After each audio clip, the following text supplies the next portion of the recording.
You've probably seen those videos, foreigners walking around at 2 a.m. in some random Chinese city saying, "Look, no one's bothering me. I can leave my wallet on the table. China is so safe."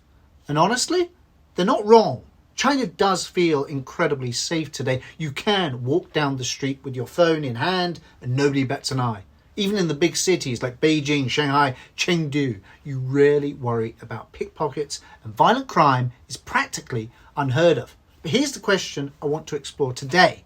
How did China go from a country filled with pickpockets, robbers and scammers to one where crime seems almost non-existent? And trust me, it wasn't always like this. I've seen it with my own eyes. So in this video, I'll take you through three things. First, why are so many Western vloggers keep showing this sort of safe China content? Second, what the real numbers say, the facts about crime in China. And third, how did China go from a place where you had to watch your pockets to one where you can forget your phone on a cafe table and come back an hour later to find it still there? But we'll also talk about what that safety costs. Let's get into it. If you spend any time on YouTube or TikTok, Instagram, you've probably seen it. Endless foreigners saying China is the safest country in the world. And you know, I get it. If you're coming from London or another major Western city, it does feel amazing to walk down a city street at midnight with your camera, your phone, your expensive stuff out and not feel tense. There's no one trying to snatch your phone. There aren't any drunk people yelling at you. But these videos have become a genre of their own and they all follow the same pattern. Nighttime street, neon lights, empty roads, foreigners saying, "See, no one's bothering me." So why do we see so many of them? Partly because it's clickable. It's shocking to some Western viewers. It challenges expectations. But there's also another reason. Most of those creators never lived through the old China. They don't know, they don't remember the days when thieves worked in coordinated groups on streets and on trains. And when you'd hold your bag like this, really tightly, because if you didn't, someone's hand would already be in it. I've met some of those people. They're not lying. They really do feel safe, but they also don't know what came before. So perhaps you're asking yourself, why am I making this video? I see myself, hopefully you guys do as well, as one of those sort of unbiased content creators. I'm neither super pro nor super against. I'm not in this camp or that camp. But why am I making this video now about safety in China? Am I following the trend that everyone else is doing? Well, not exactly. Keep watching and I think you'll learn why. And if you keep watching right to the end, I'll tell you why I'm making this video right now, today. So before we talk about why it's safe now, we have to understand what the data actually says and what it doesn't. Now, here's where it gets tricky. China doesn't release crime data the same way the UK or even the US does. You won't find neat yearly tables showing thefts per 100,000 people. A lot of the data is hidden, and even when it's released, it's often incomplete. In fact, studies have found that in the 1980s, only about 30 to 35% of crimes known to local police were ever recorded in official statistics. The rest were quietly swept under the rug. So when you see people quoting China's low crime rate, it's worth asking, low compared to what and reported by whom? Still, we do have some broad trends. In the early 1990s, for example, China recorded over 23,000 murders per year. That sounds like a lot, but by the 2010s, the official number had dropped dramatically. In recent years, China's murder rate has hovered around 0.5 per 100,000 people. For comparison, the United States, I think, is around 6.3 per 100,000. Now, sure, maybe not every case is reported, but I'm sure that's the same in other countries as well. But even with some undercounting, it's undeniable that violent crime in China is relatively low. And, you know, ask people who live and work here.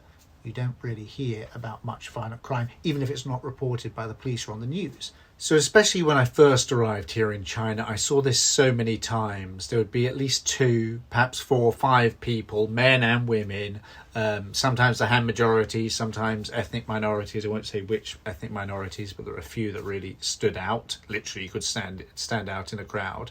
And they would basically pickpocket you, often people with headphones on, women walking alone, bags behind them, so on and so forth. Often it'd just be with a hand, try and pickpocket like any country. But this being China, there's another way that they used to steal things here. It's incredible, really. These huge chopsticks, like really long chopsticks. Think sort of Edward Scissorhands, and they would sort of pick things out like that. It was actually incredible. Technical skill was incredible. Of course, it's a crime and horrible, but technically it was incredible to watch. Often people would just watch. They were too scared to interact, to call the police, to shout out, "Hey, watch out! You're being robbed!" Why? Because often those people would have knives, and if you shouted out, if you pointed them out, perhaps you would be threatened or even attacked. And that did happen to me a couple of times, because I was new in this country. I didn't realise, and I would just sort of point out to people, "Hey, you're being robbed." I touch people on the shoulder, and someone's trying to pickpocket you. Someone's trying to steal your stuff. And a couple of times, including one memorable time on a bridge just near where I live, I pointed out to this lady that she was being pickpocketed, and the guy that was trying to steal, he didn't say anything, but the 2 at the end of the bridge, who I then realised were part of the same gang, sort of made this signal to me as though they were going to attack me, cut my throat. They didn't, luckily, and if that were to happen again today, it doesn't really in modern China, that's what we're talking about, I don't think I'd be so brave. But I was new and naive and didn't know, and saved somebody's phone, but almost got that. But yeah, I've seen it with my own eyes. I know what China was like before, and in the 1980s and the 1990s, it was way worse. China's crime turnaround didn't happen by accident. It was the result of a massive, deliberate effort by the government. In 1983, Beijing launched its first Strike Hard campaign, a nationwide crackdown on theft, robbery, and violent crime. It was intense. Thousands of people were arrested and sentenced, often within days. The message was clear. Crime would be met with zero tolerance. These campaigns were repeated in 1996, 2001 and 2010, each time hitting hard at organised gangs, drug trafficking and even petty theft. Now, were they fair? Not always. There were some wrongful convictions, coerced confessions and heavy-handed policing. But the effect on public behaviour was real. People got the message. At the same time, China was changing fast. Economic growth gave people better jobs, better housing and less incentive to steal. Neighbourhood committees, sort of like local mini-governments, kept watch over who came and went. And of course, the biggest change of all, surveillance. So take a look at this. Cameras on the corners here, and then over there we've got a KFC. There are cameras above the shops, and behind me the apartments where there are cameras at the gates. So that's everywhere. Pretty much in most Chinese cities, you're never more than a few meters away from a camera, and not just any camera. These are high-definition facial recognition-enabled systems, all feeding to a massive police database. So when people say China is safe, this is a big part of the reason. It's not just that criminals disappeared, it's that they know they'll be caught fast. So yes, China today feels remarkably safe. You can leave your phone in a restaurant, come back half an hour later, and it'll probably still be there. Kids walk home alone after dark, and street vendors leave cash boxes out with no one guarding them. You can see there are lots of restaurants and shops behind me. I've seen a couple of people leave their bag while they go to the toilet and literally come back some 20 minutes later and it's still there. But there is another side to it. You know, that surveillance network that we talked about, and hey, I've just walked over to another camera system here, the same system, there we go, more cameras, monitors everyone all the time. It's a system that doesn't just fight crime, it tracks behaviour. So in a way, China has traded some privacy for a lot of security. For many people here, that's a trade they're willing to make. I've lived in and visited China long enough to say this honestly. I feel safer walking alone at night in China than I do in any other country, any other place, any other city I've ever been to. But I know it wasn't always this way. It took decades of reform, relentless policing, and the rise of a digital surveillance state to reach this point.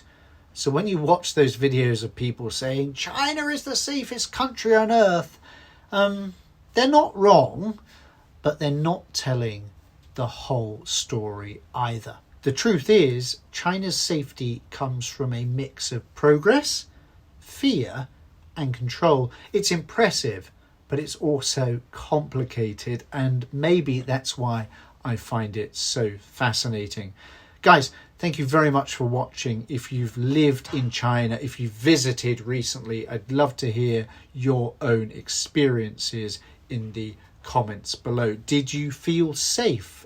Did you see anything that surprised you? Please do let me know. And guys, if you've enjoyed this video, please do give it a like and subscribe to the channel if you haven't already. Oh, and I did say at the beginning, if you keep watching to the end, I will tell you why I'm making this video now. Am I following the trend like everybody else? No, I'm not. Instead, I saw a movie recently and it was really, really good. It was called The Return of the Lame Hero. Bit of a lame title, at least in English. The Chinese title is a lot better. I'm going to put the details of that movie in the description below. And why did that movie encourage me to make this video?